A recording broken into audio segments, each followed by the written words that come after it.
बहुत समय पहले विक्रमगढ़ नाम के राज्य में राजा आदित्य विक्रम राज करते थे। उनका राज्य सुखी और संपन्न था, परंतु एक दिन अचानक राजमहल में अजीब घटनाएं होने लगी। रात के समय महल के पुरानी दक्षिणी कक्ष से घंटियों की धीमी धीमी आवाज आती, जबकि वह कक्ष कई वर्षों से बंद था। राजा ने अपने विश्वस्त सेनापति को भेजा, पर वह कक्ष में जाने से पहले ही बेहोश होकर लौट आया। उसने कहा, महाराज, वहां किसी का साया चलता दिखा, पर इंसानी नहीं था। राजा ने ठान लिया कि वे खुद सच्चाई जानेंगे। अगले ही रात मशाल हाथ में लेकर वे दक्षिणी कक्ष पहुंचे। दरवाजा खोलते ही ठंडी हवा का झोंका आया।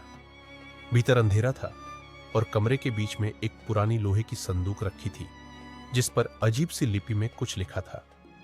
जैसे ही राजा ने संदूक खोला, अंदर चमकदार तलवार और एक पत्र था।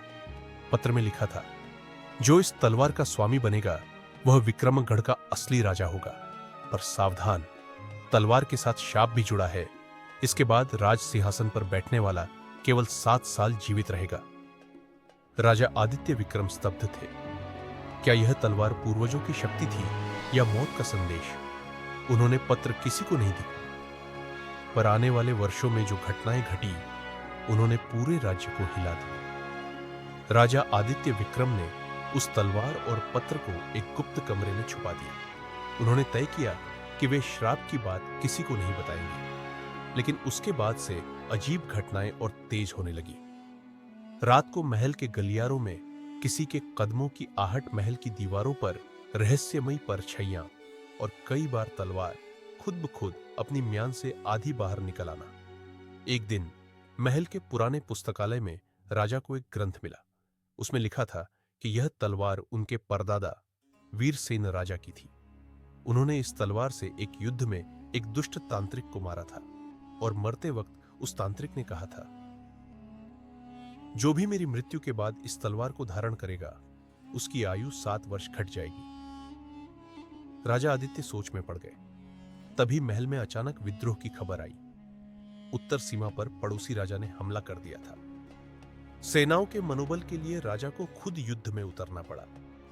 युद्ध के दिन राजा ने वही श्रापित तलवार उठाई। तलवार हाथ में लेते ही उनका शरीर एक अजीब ऊर्जा से भर गया और वे अकेले ही दुश्मन की सेना में घुस गए। युद्ध जीत लिया गया, पर युद्ध के बाद राजमहल में गुप्त दरबार में दरवाजा अचानक बंद हो गया और वही तांत्रिक की परछाई सामने आ खड़ी हुई। उसने कहा, राजा आदित्य, तुम्हारे 7 वर्ष पूरे हुए, अब समय है अपना वादा निभाने का। राजा मुस्कुराए, तुम भूल गए तांत्रिक, मैंने तलवार अपने नाम से नहीं बल्कि राज्य के नाम से धारण की थी, और राज्य अमर होता है। इतना कहकर राजा ने तलवार दीवार में गाड़ दी।